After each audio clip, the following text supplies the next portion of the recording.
control key එක. මේකෙන් reverse forward දාන්න පුළුවන්. මේ පැත්තට දැම්මම මේ පැත්තට යනවා කෝච්චිය. මේ පැත්තට දැම්මම මේ පැත්තට යනවා.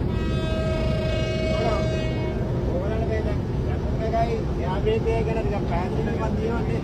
කියන්නේ ඉංජිම විතරක් යනවා නම් අපි එයා බ්‍රේක් එක පාවිච්චි කරන්නේ. සෙට් එකත් එක්ක යනවා නම් අපි වැකුම් බ්‍රේක් එක පාවිච්චි කරනවා. එතකොට ඉංජිමට බ්‍රේක් වදිනවා ප්‍රොපෝෂනල් කරලා. යම්කිසි අවබෝධයක් තියෙනවනේ නේද?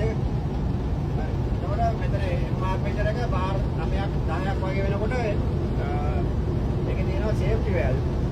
එතනින් මේ ෆ්ලෝ කරලා වැඩිපුර ප්‍රෙෂර් එක යවනවා.